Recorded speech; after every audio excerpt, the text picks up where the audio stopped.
En esta línea de casos que tienen que ver con discriminación, hay una fuente de discriminación que muchas veces está naturalizada y que ha generado poca atención, que tiene que ver con la discriminación por razones de edad. Y bajo este tema específico aparece un caso que la Corte Suprema va a resolver en noviembre de 2002, el caso Franco Blanca con Provincia de Buenos Aires, donde la Corte declara la inconstitucionalidad de una ley provincial que establecía una causal de inhabilidad para los escribanos al cumplir la edad de 75 años, vale decir, no podían seguir teniendo la matrícula que los habilitara a ejercer la profesión. Es un fallo breve, relativamente breve, de una corte unánime que establece que este límite implicaba consagrar una suerte de presunción que no admite prueba en contrario, una presunción iure de iure, que resulta arbitrario debido a su generalidad, que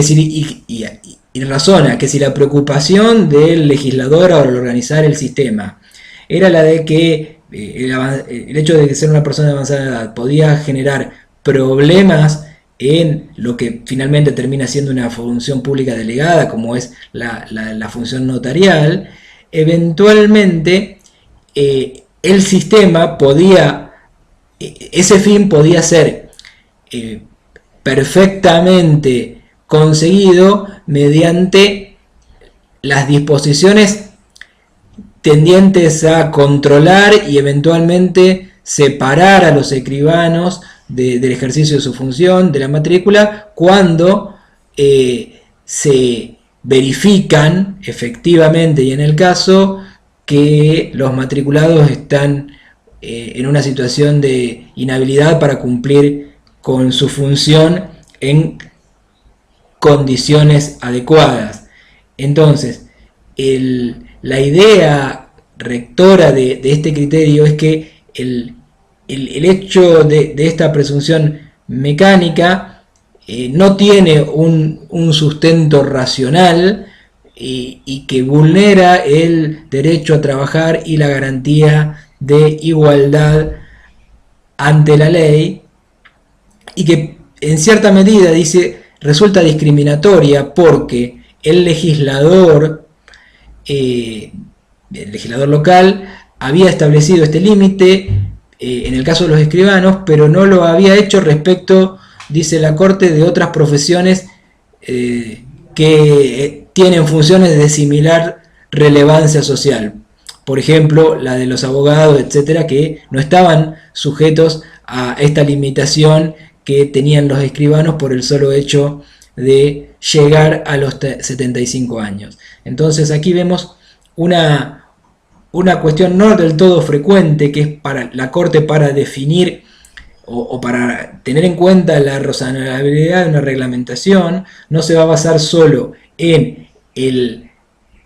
confronte de la norma puntualmente impugnada, sino que va a evaluar su consistencia con otras normativas análogas para ver si el legislador fue coherente al momento de establecer las distinciones. El hecho de que no lo haya sido le suma a la Corte un argumento para sostener que esta limitación era irrazonable. Es un caso muy particular, no hay muchos casos de discriminación por razones de edad en cuanto al ejercicio de la función, y la Corte se preocupa de distinguir este problema con respecto a las eventuales edades jubilatorias, un caso que en algún momento antes había tratado la Corte en relación a cese de profesores universitarios nacionales a los 65 años de edad, y el argumento de la Corte es que en ese caso había una situación diversa, un aspecto especial de una relación de empleo público, mientras que en el caso que consideró puntualmente el de los escribanos y en los otros que fijaba como parámetros de comparación para ver qué había hecho el Estado, no existía ciertamente esa relación de empleo público, sino que la limitación era la limitación a ejercer un trabajo en forma particular o privada, y eso justificaba que los casos fueran controlados por distintas reglas. Entonces, esta idea, y también hace una breve disquisición sobre que los escribanos efectivamente tienen delegada cierta función pública como fedatarios, pero no constituyen sustancialmente o no tienen adjudicado un rango de funcionarios públicos, por lo cual esto es lo que le permite sostener la analogía y entender que la privación de su matrícula implica una privación al derecho a ejercer libremente una profesión privada. Otra vertiente que queremos resaltar de las definiciones relevantes de la Corte de este periodo tiene que ver con lo que no es sino el mantenimiento y la depuración de una doctrina, de la doctrina relativa a la no discriminación por nacionalidad, sobre la que habíamos trabajado en el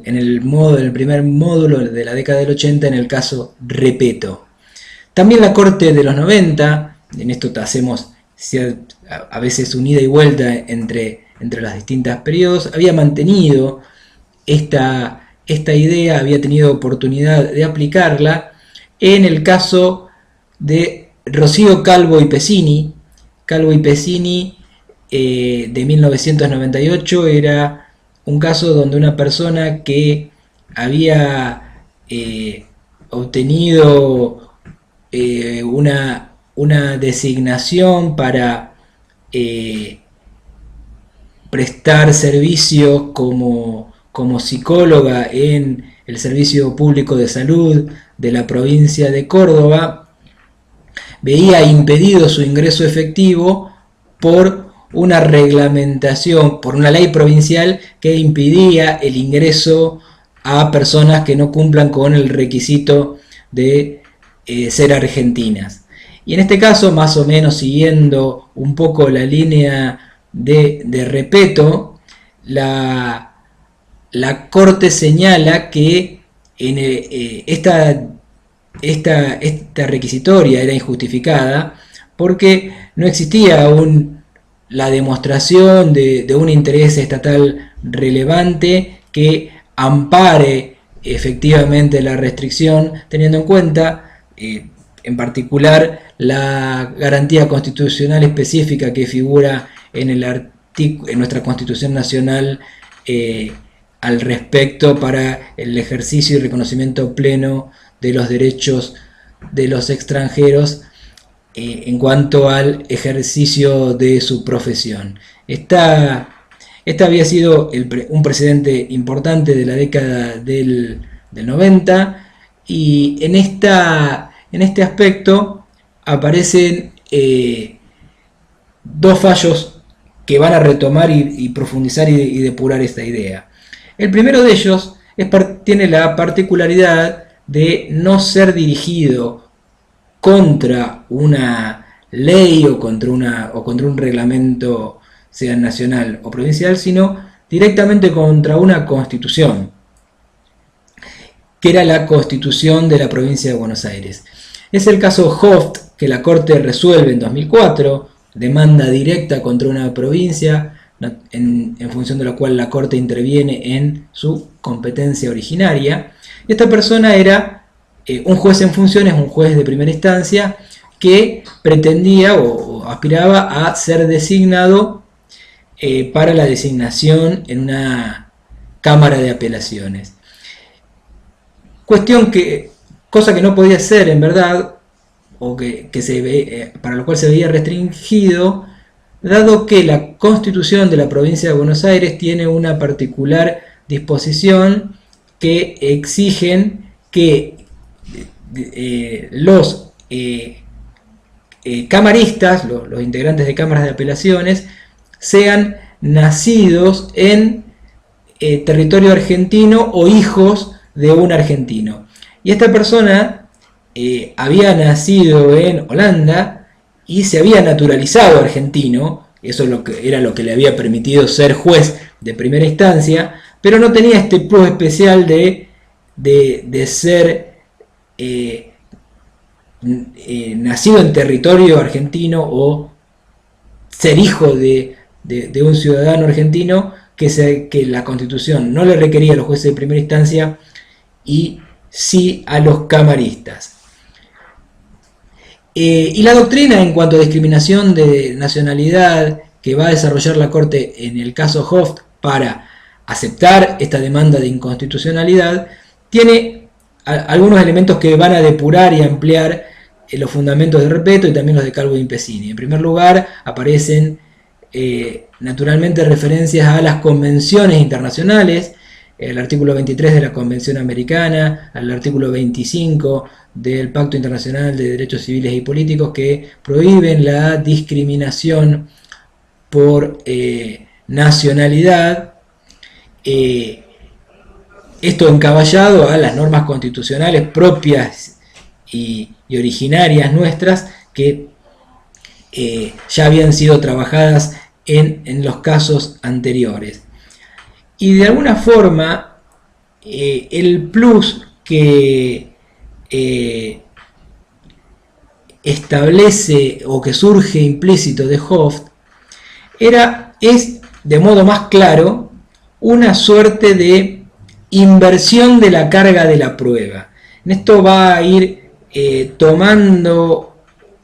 un concepto que surge en el ámbito del derecho jurisprudencial norteamericano, que es el concepto de categorías sospechosas. Y ciertas categorías se consideran sospechosas de encubrir distinciones discriminatorias. Naturalmente, un ejemplo prototípico de estas categorías sospechosas son las distinciones en función de raza. Y lo mismo puede ocurrir con distinciones en función de la nacionalidad. Esta aplicación del criterio de las categorías sospechosas entonces cambia la carga de la prueba. En condiciones normales, la carga de la prueba de la inconstitucionalidad la tiene que hacer, está a cargo del que la está demandando. El efecto simplificado de las categorías sospechosas es: reportado o afectado que sea alguien por una categoría sospechosa, en el razonamiento o en el marco de un juicio de constitucionalidad, podría bien limitarse a marcar la existencia y explicar que ello lo está afectando, y es en cambio el Estado el que debe probar la constitucionalidad, la pertinencia y la razonabilidad de la distinción basada en una categoría sospechosa. Entonces, en este caso de categorías, la Corte, de modo más claro en Hoff, apareja una suerte de presunción de inconstitucionalidad de la norma local, que en este caso la Corte dice solo podía ser levantada o desmentida por la provincia con una cuidadosa prueba sobre los fines que había intentado resguardar al imponer esta restricción para los camaristas y los medios que había utilizado al efecto. Y los fines debían ser sustanciales y no basta que sean meramente convenientes. Y en cuanto a los medios, impone un estándar de prueba especialmente estricto, porque no basta con que se mencionen genéricamente como adecuado, sino que debe juzgarse si los medios promueven efectivamente los fines sustanciales a los que apuntaba o que buscaban cubrirse con la restricción, y además si no existen otras alternativas menos restrictivas para los derechos en juegos que las impuestas por la regulación cuestionada. Esto es una suerte de aparición de un estándar conocido, sobre todo en el derecho europeo, pero también aplicado por países latinoamericanos, que es el estándar en cuanto a restricciones de el principio de proporcionalidad, que dice que las restricciones tienen que ser necesarias, adecuadas y proporcionales, y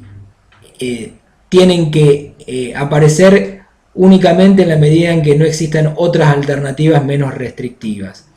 No es una presunción iure de iure como la que tenía la escribana Franco, si es una presunción que el Estado podría eventualmente levantar en la medida en que pruebe muy acabadamente cuáles fueron los fines que había intentado resguardar con una restricción, cosa que en este caso no hizo y que eventualmente no podía hacer. Pero aplica en este caso o define un estándar de prueba no general, sino que se aplica únicamente a categorías sospechosas, donde la carga de la prueba de la inconstitucionalidad aparece invertida y es el Estado el que debe sustanciarlo. La Corte hace en ese sentido una cita de John Stuart Mill de que la carga de la prueba recae sobre aquellos que están en contra de la libertad, sobre aquellos que están a favor de cualquier restricción o prohibición, porque la presunción a priori siempre tiene que ser a favor de la libertad y de la imparcialidad, entendida en sentido de no discriminación. Este es un precedente importante de la Corte Suprema y que además tiene, como mencionamos, el plus de